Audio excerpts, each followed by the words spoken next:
अस्सलाम वालेकुम, नमस्ते, सत श्री अकाल। कैसे हैं आप लोग? उम्मीद करती हूँ ठीक होंगे, खुश होंगे। मैं हूं अज़ीज़ा अली और मेरे साथ हैं तारिक नियाज़ी। अस्सलाम वालेकुम, नमस्ते, सत श्री अकाल। उम्मीद करता हूँ ठीक होंगे, खुश होंगे। दोस्तों जहाँ रहें खुश रहें, माँ बाप का ख्याल करें क्योंकि माँ बाप है तो सब कुछ है। आज की हमारी वीडियो है बहुत ही इंटरेस्टिंग। सो स्टार्ट करते हैं अपनी वीडियो को। Let's start. ओके गाइस, तो वीडियो का टाइटल है हिंदी में, तो मैं पढ़ने से क्लास से दोस्तों, जिस तेजी से अमेरिका रूस पर प्रतिबंध लगा रहा है, उसी तेजी से उस पर सवालों की बौछारें पड़ रही है। पूरी दुनिया का मीडिया, पूरा विश्व अमेरिका से सवाल कर रहा है कि आखिर क्यों व्हाइट हाउस के प्रतिबंध भारत पर एप्लीकेबल नहीं हो रहे। तुर्की, जो कि नाटो का सदस्य होते हुए भी अमेरिकी प्रतिबंधों की मार झेल रहा है रूस से S-400 लेने पर, वहीं पर भारत इसे लेता है तो यूएस खामोश हो जाता है। रूस पर तेल, गैस, हथियार की खरीद पर एक तरफ अमेरिका सैंक्शन लगाता है तो दूसरी तरफ भारत 3 मिलियन क्रूड ऑयल की डील कर लेता है। साथ ही सुखोई विमान की खरीद पर भी बात करता है और आगे 15 मिलियन ऑयल और खरीदने पर विचार करता है।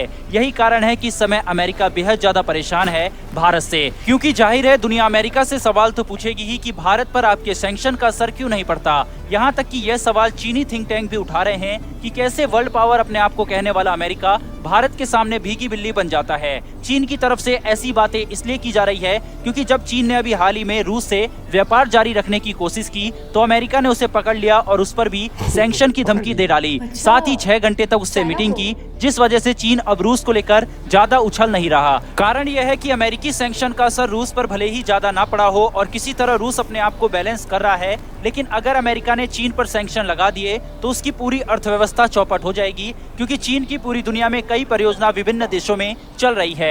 जाहिर है इस तरह का भेदभाव सैंक्शन को लेकर अमेरिका की तरफ से दिखेगा तो उससे सवाल तो पूछे जाएंगे। यही वजह है कि 2 दिन पहले अमेरिकी राष्ट्रपति जो बाइडेन ने भारत को लेकर तल्ख टिप्पणी कर डाली थी और कहा था कि भारत को छोड़कर बाकी तीनों क्वाड देश खुलकर रूस का विरोध करते हैं। भारत का रुख डामाडोल है, ये भारत को लेकर इस तरह का पहला बयान बाइडेन की तरफ से दिया गया था। इसी बयान के बाद भारत में हलचल तेज हो गई और पिछले 3 दिनों के अंदर 3 प्रधानमंत्री से मोदी जी ने डायरेक्ट बात की, जिसके बाद अमेरिका को अपने सुर बदलने पड़े। पहले जापान के प्रधानमंत्री से नई दिल्ली में मुलाकात हुई और भारत और जापान के जॉइंट स्टेटमेंट में जापान की तरफ से कहा गया कि हम भारत का पक्ष अच्छे से समझते हैं और हम भारत के रुख के साथ हैं। यहाँ अमेरिका को पहला झटका लगा। इसके बाद पीएम मोदी की डायरेक्ट बात स्कॉट मॉरिसन यानी कि ऑस्ट्रेलियाई प्रधानमंत्री से हुई, जिसके बाद ऑस्ट्रेलिया की तरफ से भी ये साफ कह दिया गया कि ऑस्ट्रेलिया भारत की दुविधा को समझता है और हम भारत के साथ खड़े हुए हैं। जिस तरह से बाइडेन ने कहा था कि भारत को छोड़कर हम तीनों देश एक ही पेज पर हैं, लेकिन 2 दिन में भारत ने पासा पलट दिया और अमेरिका को छोड़कर दोनों देश भारत के रुख का समर्थन करते हुए दिखाई दिए हैं और बड़े स्टेटमेंट इनकी तरफ से दिए गए हैं। लेकिन पीएम मोदी ने इसके बाद कल अमेरिका के सबसे बड़े अलाइन यूके के प्रधानमंत्री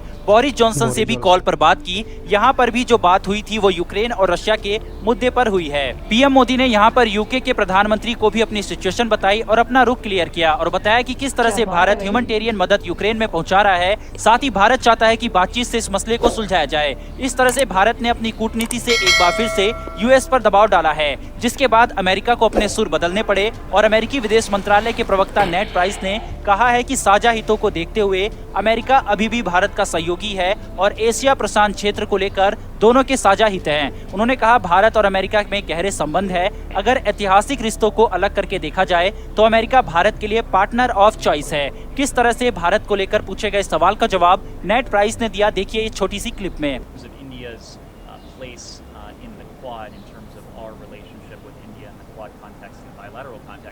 We know that India is an essential partner for us in realizing our shared vision of a free and open Indo-Pacific. That is really at the heart of the Quad's goal.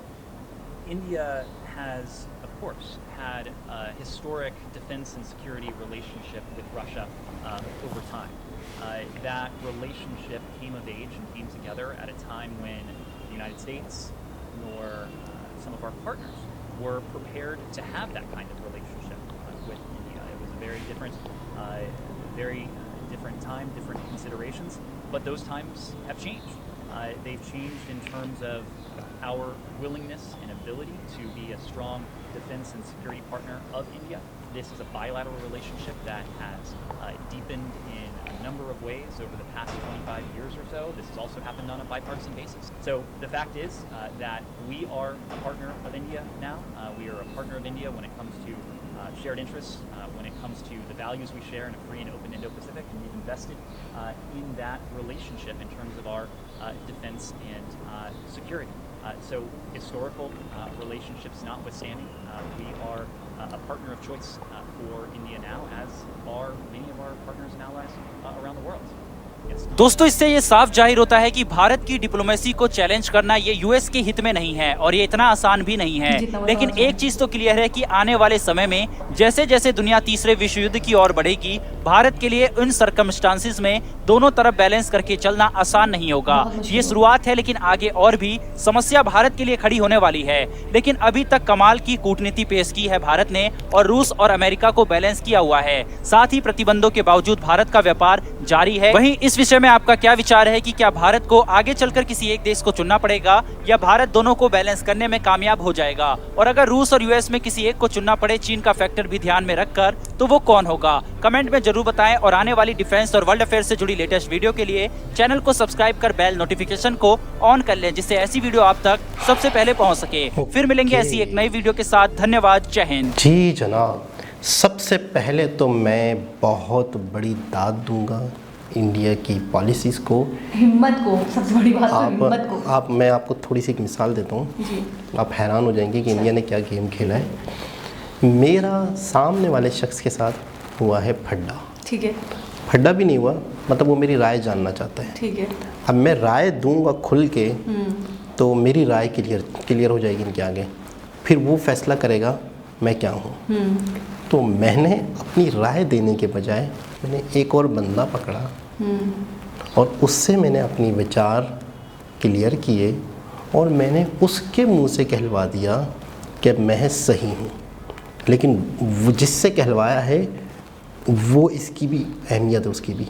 फिर एक दूसरे से और एक और को पकड़ लिया मैंने, उससे भी मैंने अपने दिल की बात की, अपने मुद्दा बयान किया, उसके मुंह से कहलवा दिया मैं क्या चाहता हूँ, मेरी क्या सोचे। सबसे पहले तो आप ये देखें कि इंडिया ने कुछ नहीं कहा, जापान से कहलवाया, उन्होंने कहा कि हाँ भाई ठीक है, इनकी जो पॉलिसी है हम उस पर हम समझ रहे हैं, कंडीशन समझ रहे हैं। अच्छा, वही चीज़ ऑस्ट्रेलिया से और वही चीज़, मतलब यूँ समझ लो कि तगड़े मोहरे, तगड़े कंट्रीज़, बोरिस जॉनसन का एक नाम है, उनकी एक अहमियत। तो मैं कहता हूँ कि फिर रह क्या जाता है। अच्छा, एक और बात है कि जब उसने इतने तल्ख लहजे में बात करी थी अमेरिका ने, तो इंडिया चाहता तो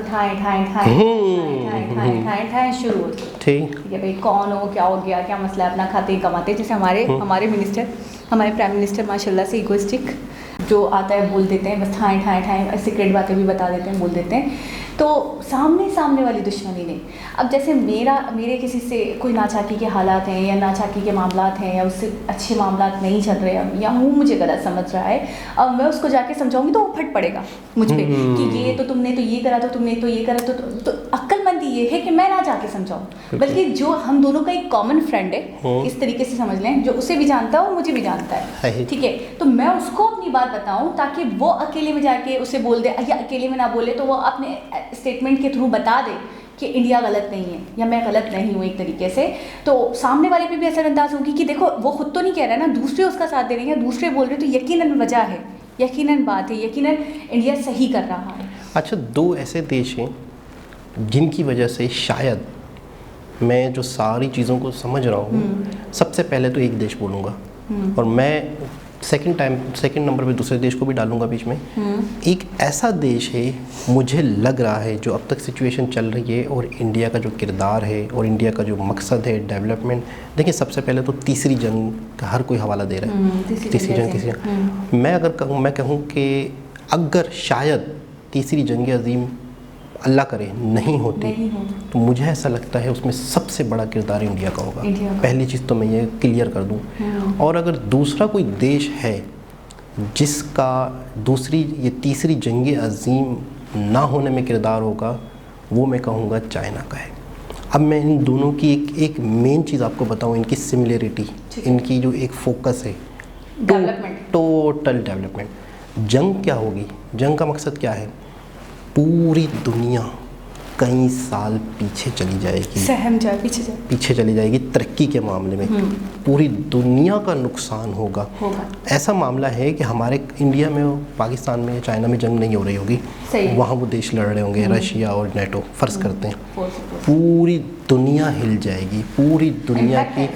अभी सिर्फ और सिर्फ रशिया और यूक्रेन का भी मामला चल रहा है, पूरी दुनिया में फ़र्क पड़ रहा है। तो मैं समझता हूँ कि इंडिया बहुत अच्छा किरदार अदा कर सकता है, तीसरी जंग अज़ीम की तरफ दुनिया ना जाए, और एक तरह से कर भी रहा है। आज नहीं कल ये मामला ख़त्म होंगे। बैलेंस लेकर चल रहा है, लेकिन जिस हद तक लेकर चल सकता है चल रहा है। और मैं तो कहूँगी अभी बहुत एक इंटेलिजेंस के साथ, एक मैं ये कहूँगी अब बहुत ही ज़्यादा समझदारी के साथ, मैं अगर कोई मुझसे पहले पूछता इंडिया के बारे में तो मैं कहती शायद इंडिया के लिए ये पॉसिबल नहीं है, लेकिन इंडिया ने तो मैं ये कहूँगी नामुमकिन को भी मुमकिन करके दिखा दिया कि उनसे ऑयल भी ले रहे हैं और यूएस भी खुलकर बोल नहीं पा रहा, कोई सैंक्शन नहीं लगा पा रहा इंडिया पे, क्योंकि यूएस को भी कहीं ना कहीं, मुझे ऐसा लग रहा है यूएस को भी अब समझ में आ गया है कि कहीं ना कहीं इंडिया सही है। अच्छा, आपको पता है बिल्कुल ठीक कर रहा है। अच्छा, आपको पता है तीसरी जंग अज़ीम कब शुरू होगी? कब शुरू? तो एक तरह से अगर कहते हैं कि तो हो गई, अगर यही रशिया वाली हो गई, अगर यही तीसरी जंग अज़ीम होती है तो ये तो हो गई है। लेकिन प्रॉपर तरीके से जंग अज़ीम जिसे कहा जाएगा कि हो चुकी है और चल रही है, वो कब होगी पता है? जब तकरीबन देश साइड पे हो चुके होंगे, किसी न किसी ब्लॉक में जा चुके होंगे, बढ़ चुके होंगे। अब भी मामलात क्लियर नहीं है, तो इस वजह से वो जो छोटे सी एक जगह पे हो रही है ना, वो फैली नहीं है।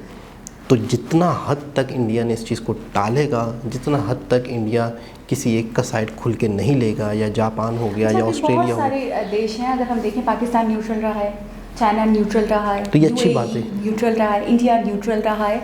तो अभी 34 कंट्रीज ऐसे थे। हाँ, तो अभी तो ब्लॉक नहीं बटे। हाँ, ठीक है। और दूसरी बात ये, चाइना का सुनकर मुझे थोड़ी सी हैरत हुई कि चाइना भी टक्कर नहीं ले रहा अभी यूएस से। वो इसलिए कि चाइना ने भी ट्राइट करना चाहा था, तो यूएस ने उसको बुलाकर टाइट किया, और इंडिया की तरफ से वो चीज़ नहीं हो रही। तो उन्हें पता है कि इंडिया की अहमियत क्या है, इंडिया के किस किस देश के साथ ताल्लुकात हैं। तो चाइना भी यूएसए के अगेंस्ट जाके यूएस के अगेंस्ट जाके ट्रेड नहीं कर रहा, जबकि इंडिया ने कर दी। जबकि आप नहीं, बहुत से लोग हैरान हैं, बहुत से कंट्रीज़ हैरान हैं। चाइना और यूएस की नहीं बनती ना? नहीं ना। तो फिर क्यों? चाइना और यूएस की बनती है, ट्रेड नहीं कर पा रहा यूएस की वजह से। सॉरी, चाइना और रशिया की बनती है, वो तो मुझे पता है, ठीक है, यूएस की वजह से ट्रेड नहीं कर पा रहा। चाइना रशिया का बहुत अच्छा फ्रेंड है, ठीक है, और इंडिया से भी बहुत अच्छे ताल्लुकात हैं। इस वक्त रशिया ने किया हुआ है हमला यूक्रेन पे, वो तो मुझे पूरी कहानी समझ ठीक है। यूएस ने कहा हुआ है कि जो भी अगर ट्रेड करेंगे तो मैं उन पे पाबंदियां लगाऊंगा। क्वेश्चन करूंगी तो आप आंसर बताएंगे ना। मैं ये कह रही हूँ कि आप मेरे दोस्त हैं, ठीक है, अब मैं आपके साथ व्यापार करूं, मैं आपके साथ तिजारत करूं, एक थर्ड पर्सन, एक थर्ड पार्टी, वो इंसान जो वैसे ही मुझे नापसंद है, रोकने वाला। तो यूएस के कंट्रोल में पूरी दुनिया की economy, world United nation, dollar की वजह से, ठीक है, और पूरी दुनिया डॉलर में ही ट्रेड करती है ज़्यादातर। तो एक तरह से रशिया यही चाहता है कि पूरी दुनिया में यूएस का जो एक बदमाशी है या बहादुरी है, अमेरिका बहादुर कहते हैं हम लोग जैसे, या एक दादागिरी है, वो ख़त्म हो, और दुनिया में बैलेंस आए। ये सारा मकसद है, बैलेंस आए। और भले हम ब्लॉक्स में ना तकसीम हो, लेकिन कम से कम हम इतने आज़ाद तो हों कि हमें किस देश से रखनी है और किससे नहीं रखनी है। ये हम पर कोई थर्ड पार्टी कौन होता है हम पे सैंक्शन लगाने वाला? ये जैसे कि इंडिया को रशिया से ट्रेड करनी है या चाइना को रशिया से ट्रेड करनी है, तो यूएस हमारा बाप क्यों बन रहा है? आपने देखा था कि एक वीडियो हमने देखी थी जिसमें अफ्रीका के देश मेंटेनेंस के लिए रशिया से नहीं, एग्जैक्टली रशिया से नहीं बुला सकते थे मेंटेनेंस के लिए। तो उसकी भी यही वजह है कि पूरी दुनिया में ये पाबंदी लगा दी गई है कि आपने रशिया के साथ ताल्लुक़ रखा तो हम आपको काट देंगे या हम आपके साथ पाबंदियाँ लगा देंगे। पूरी यूनाइटेड नेशन जो है वो ऐसे देशों को जो तरक्की पजीर हैं उनको सपोर्ट भी करता है, उनको फैसिलिटेट भी करता है। यूँ समझ लो कि एक तरह से छोटे देशों को, नॉर्मल देशों को या तकरीबन सबको ही ख़रीद के रखा हुआ है, बांध के रखा हुआ है। सही। तो उसके बावजूद भी अगर इंडिया ने रशिया के साथ ट्रेड की है, कर रहा है, तो ये बहुत बड़ी बात है। उसमें भी वही बात है कि कौन सा देश है, उसकी वैल्यू क्या है, आप वाली बात कि वर्थ क्या है, इनपुट क्या है पूरी दुनिया में। तो तो इसका मतलब है कि इंडिया का पूरी दुनिया में एक बहुत बड़ा किरदार बहुत है, बड़ा रोल है। जिसकी वजह से अगर इंडिया को कोई कहेगा तो थोड़ा सोचेगा मैं क्या यानी कि कहूँ। कोई कुछ भी कहने से पहले सोचेगा मैं तो ये और इंडिया ने भी जवाब दिया दूसरों के थ्रू, बड़े बड़े जापान, ऑस्ट्रेलिया, बहुत अक्लमंदी, बहुत अक्लमंदी। अगर इस चीज़ को गहराई से समझें, बहुत अक्लमंदी, बहुत बड़ी बात है। डायरेक्ट जाके नहीं झड़पे कर ली या लड़ गया, बिल्कुल बहुत, और ख़ुद भी नहीं कहा, डायरेक्ट जड़ पे नहीं, ज़बान से भी नहीं कहा। नहीं कहा, यहाँ तो वही ठाए ठाए ठाए शुरू हो तो गया। खैर दोस्तों, बहुत ही ज़बरदस्त वीडियो, दोबारा किसी और वीडियो से आपसे मुलाकात होगी, जब तक के लिए अल्लाह अल्लाह हाफ़िज़। हाफ़िज़।